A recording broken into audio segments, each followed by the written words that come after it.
Bonjour, j'espère que tout le monde va bien. Vous me manquez. Ça fait un moment qu'on ne s'est pas vu. Comment faire? On a réfléchi, on a pensé et on s'est dit pourquoi pas mettre en ligne des petites vidéos où je vais détailler des mouvements. Et par la suite, vous pouvez laisser des commentaires sous la vidéo et je vais vous répondre au fur et à mesure et faire de nouveaux vidéos avec vos questions. Comme ça, on a cet échange qu'on a tellement l'habitude d'avoir tous les dimanches matins, on les retrouve. Alors, je vais commencer par faire le tout premier mouvement et je vais le faire dans les 4 vents, comme on dit. Comme ça, vous pouvez le voir de toutes les façons et j'espère que ça va vous aider. On y va?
Vous avez vu que quand je commence à m'étirer.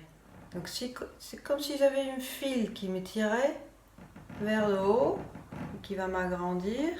Et quand je commence ma forme et je commence à bouger, c'est comme ce fil se coupe. Et c'est comme si j'allais m'asseoir. Et à partir de là, je vais commencer à bouger. Alors qu'est-ce que je fais d'abord? Vous avez vu que quand je monte mes bras, je vais essayer en tout cas, ne pas aller plus haut que mes épaules. Pourquoi? Parce que là, l'épaule peut rester en bas. Si je fais ça, automatiquement, anatomiquement, l'épaule doit monter. Et c'est justement ce que je ne cherche pas. Je cherche à laisser les épaules tranquille et je monte. Si vous voulez avoir une idée, donc tout à l'heure on a parlé de la ficelle qui me tire vers le haut et qui me lâche en fait. C'est un peu la même chose avec mes mains. Vous pouvez imaginer que vous avez là une ficelle. La ficelle monte, monte, monte. C'est comme si il y avait quelqu'un qui tirait à cette ficelle-là. C'est pas moi, c'est juste ça se fait tout seul. Une fois que je suis en haut, dans la bonne direction là, hop, ça descend. Je le refais.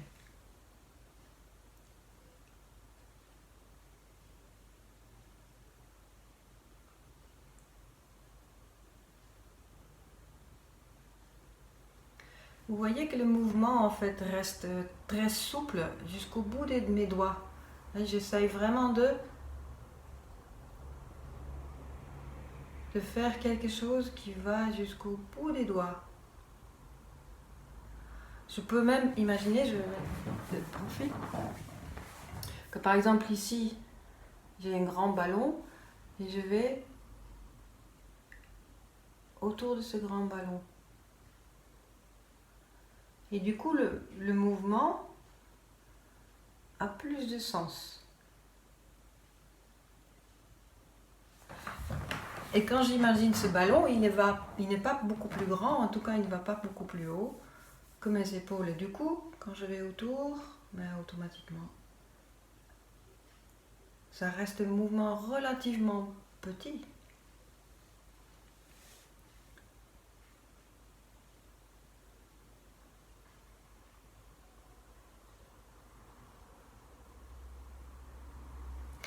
Vous vous rappelez quand ceux qui sont déjà venus dans les vrais cours, quand on commence le cours, on ne commence pas par la forme tout de suite, on commence par un petit échauffement qui n'est pas tellement un échauffement physique, mais plutôt quelque chose qui nous met dans la bonne ambiance pour pouvoir pratiquer tranquillement.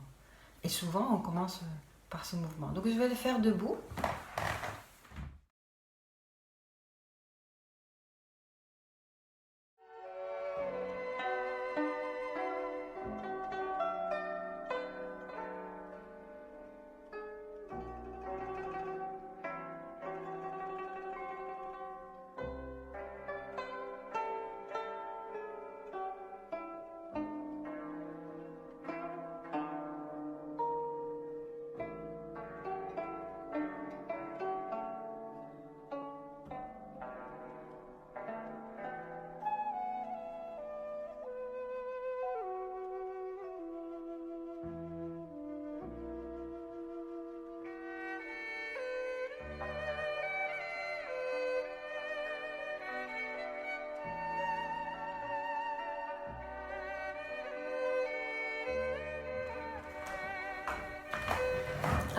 Faire ce mouvement préparatoire, ça va nous aider à tout de suite bien rentrer dans notre forme.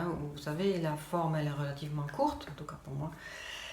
Et on a plein de choses à penser, et tout de suite on est parti, oh c'est compliqué, je ne me rappelle pas de tout, et il faut que j'observe bien pour comprendre ce qui se passe. Donc plus on peut commencer tranquillement, plus c'est facile de rentrer directement dans le vif de notre forme. Et on le sait tous, on a tous des moments où on trouve que c'est trop compliqué, je ne vais jamais y arriver. Finalement, on y arrive, tout le monde y arrive, et très très rapidement. Voilà, donc c'était pour moi un premier essai pour vous montrer quelque chose. Là, c'est très sommaire, hein. On n'a même pas encore vraiment commencé la forme, on a juste commencé la préparation pour y aller.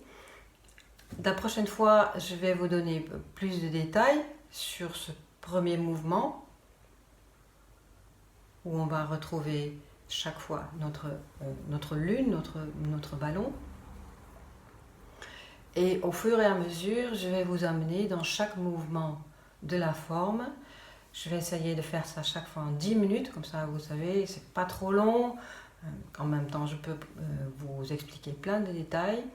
Et surtout, donc, n'hésitez pas dans la section commentaires de laisser vos commentaires, ce que vous aimez, ce que vous n'aimez pas, les choses que vous n'avez pas compris ou justement que c'est plus clair maintenant que je le fais en vidéo. Dites-moi ce que vous en pensez, comme ça moi je peux m'améliorer chaque fois pour faire des bons vidéos pour bien tenir tous ensemble. Encore une fois, vous me manquez, j'espère vous retrouver rapidement. À bientôt.